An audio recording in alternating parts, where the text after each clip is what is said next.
Good afternoon, everybody. It's John from Veganism KILLS. It's 2:28 p.m. Monday, December 7th, and today I'm going to do my version of a TED Talk, except I'm not going to go on stage and do the hand gestures to get your attention. Now, you can see here on the screen, I just typed in veganism, and people also ask why veganism is bad for humans. Let's see. Vegans don't get any animal protein, which can have negative effects on the body composition. Creatine helps form an energy reservoir in the cells. Studies show that vegetarians are deficient in creatine, which has harmful effects on muscle and brain function. And that's just one of the essential minerals, vitamins, amino acids that's missing from the vegan diet. And all you have to do is type in veganism. It just pops up.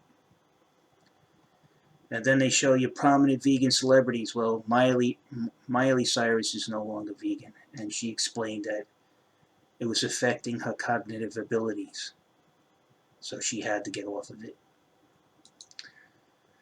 Now on that front, let's go part by part of what I discovered about veganism. One of the most concerning parts that I found first was that from Psychology Today, PhDs, psychologists, doctors of the mind, found that 30%, a little over 30% of vegans are mentally ill. They're 2 times more likely to be on psychotropic medications and 3 times more likely to contemplate suicide. Now, as an employer owning my own business, I interview people on a one-on-one basis. I outsource a contract to another consultant if I have an overflow of work. And I like to meet them one-on-one, go to a restaurant, sit down and talk to them, and get a feel for the person to see if they have the competence that I need for this project. Because my reputation is everything to me.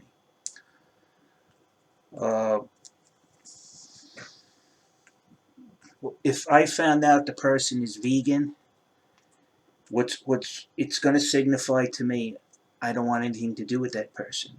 I don't want him to have my company's label on him or representing my company because of those facts I just told you. They're 2 times more likely to be on some kind of psychotropic, and I don't want to expose my client to any bizarre behavior, and they're 3 times as likely to commit suicide. So I don't want to deal with none of that. So if you're vegan, you got a free meal, you might have ate just a salad, so it didn't cost me much, but go apply somewhere else for work. Because I can't afford to be wasting my time with that kind of behavior that can happen in any moment. And just to give you an example, the woman that shut up YouTube was vegan. She was also an animal rights activist. So that could tell you, should give you a pure acknowledgement that yes, vegans are mentally ill. For you to go into somebody's office and start shooting it up, you can't be too normal. And I don't want that type of behavior anywhere around me or anybody else that I happen to have around me, regardless who they are or what they are. Now, we're going to go talk about health reasons. Now, I have, a few friends that are doctors. I have a few friends that are lawyers. The dean of Harvard, I've spoken to him on several occasions. I have the dean of St. John's University, is a neighbor of mine. So we'll talk. The doctors will talk to me, and I'll ask them questions, and they'll give me honest answers. Not the politically correct answer, the honest answer. And what I found that the vegan diet basically is when you consume all those leafy greens. It doesn't even, and it's not only in leafy greens. You can also get what I'm talking about in an orange. Okay. Again, I have videos all about it. You can go to Oxalosis Hyperoxaluria Foundation, and they'll explain the whole thing about enteric hyperoxaluria. But there's a little bit more than that that's involved on that foundation of the name I just gave you. Since about 1850, doctors knew about, oxalate poisoning, they called it. But back in 1850, they called it oxalic acid diathesis. And it usually used to come around in the summer because obviously you back in that day, you grew your own little garden and you had more leafy greens available to you in the summer than in the winter. It's quite obvious. So they knew about this for 150 years, that an overload of oxalate caused by eating, the consumption of leafy greens can lead you to oxalate poisoning. And this modern day and era, we call it enteric hyperoxaluria. We gave it a fancy name, but it's guaranteed that if you consume enough leafy greens or vegetation that's high in oxalates, and on my channel you can go and look, there's a list there from St. John's of California, St. Joseph's of California, that shows you the list of oxalates and how much milligrams they have. You're supposed to be egressing about 25 milligrams of oxalates a day in order not to develop kidney stones. And a matter of fact, anything over 15 milligrams of oxalates, you will probably start to develop smaller kidney stones, but none that could trouble you, and you won't notice as they pass through. Usually around 25 milligrams that's what I'm talking about. Anything over 25 milligrams, you're going to start developing kidney stones. There's no ifs, ands, or buts and was over here, okay? The oxalates also can give you osteoporosis, damage your gut, the connecting tissue in your muscles, and basically without all of these proteins from meat, your body just basically starts wasting away. The vegans are over there, look, I'm nice and thin. No, you're wasting away. Back in the day, they had a name for that. That's called consumption, right? So that's what I found on that front. And then when you go and look at somebody like Earthling Ed, who tries to fairmonger or pity party people into becoming vegan, and then he makes a statement to Millie Weaver from InfoWars that most of the grain grown that we grow is fed to cattle, which can be fed to humans and stop the starvation in the third world countries. Well, I actually went in and checked those figures, Ed, and what I found is the Food and Agriculture Organization of the UN, which has 194 members, including Poland, Vanica, found out that 40% of the grain grown goes to livestock. Vegans will say, see, we can use that 40%. But what vegans fail to acknowledge is the FAO come out with a figure. Wait, let's stop right here. Out of that 40%, 34.4% is inedible to humans. We can't digest it. It's wheat chaff and stalk and roots. It's corn stalks and roots and the husk from the corn. We can't eat that. We can't digest it because we're not obligate herbivores. We're omnivores. There's limits on what type of fiber that we can digest. And you know how much fiber we can digest? This is how much fiber we can digest. 0. All right? So now you have a diet which these guys are preaching that is kill children and adults, because again, oxalates have been found to cause breast cancer tumors. That's right, vegans. Vegan women, start getting mammograms. Because if you don't believe me, go and check out Marion Luz's channel. Prominent vegans who claim she cured her breast cancer by being on a vegetarian diet. She died of breast cancer. For all I know, she wasn't supposed to get it because vegans got such a low incidence of cancer. But here you are consuming a toxic poisonous substance into your body and expecting it not to spread all over your body and hit the wrong tissue at the wrong time.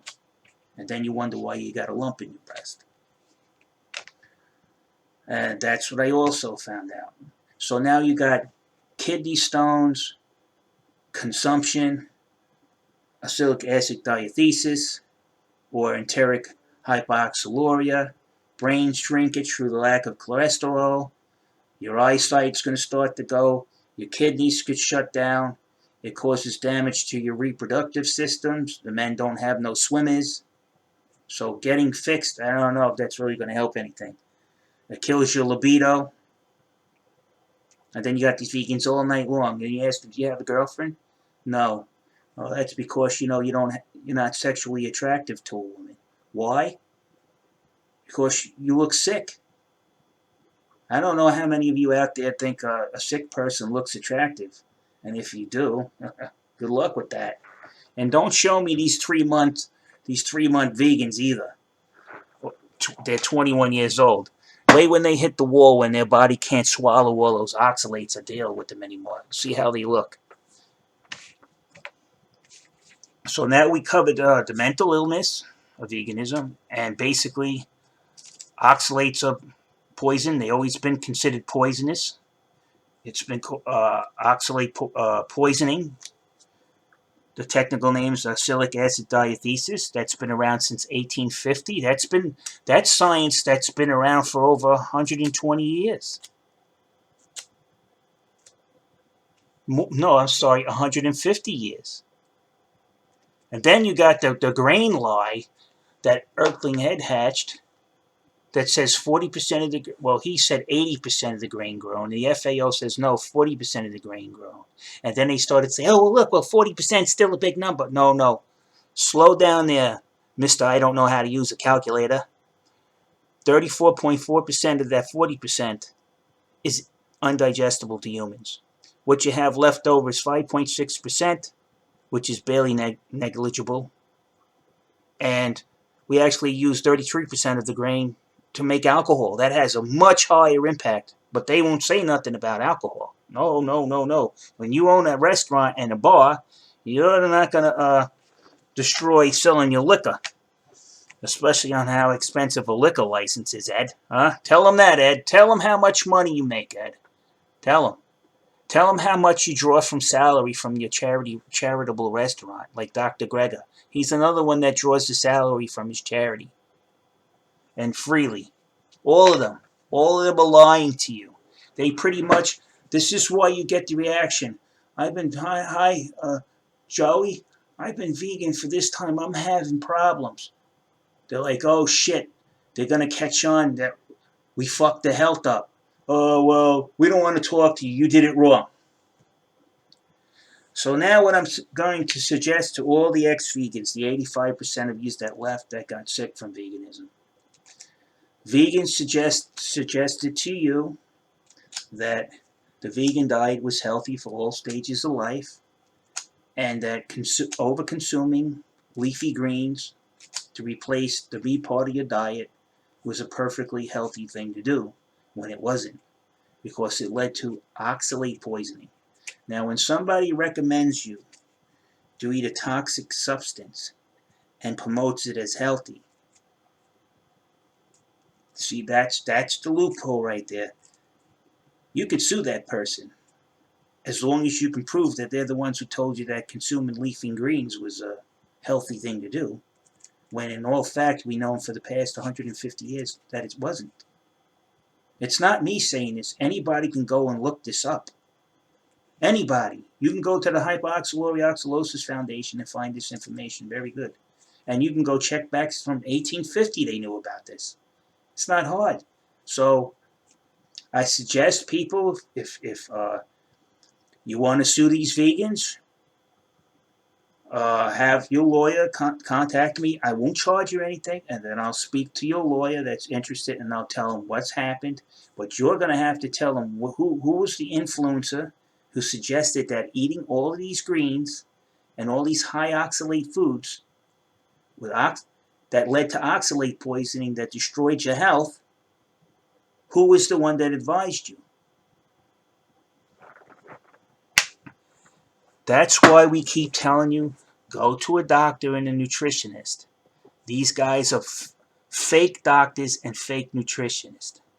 All right? Because any nutritionist and doctor knows about oxalate poisoning because it's been known about since 1850. All right, I'm out of here.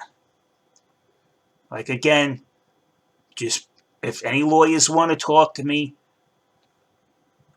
throw in an email inside the comments, and we'll talk to the email, and we'll try to help these people get some kind of restitution that these vegans helped destroy.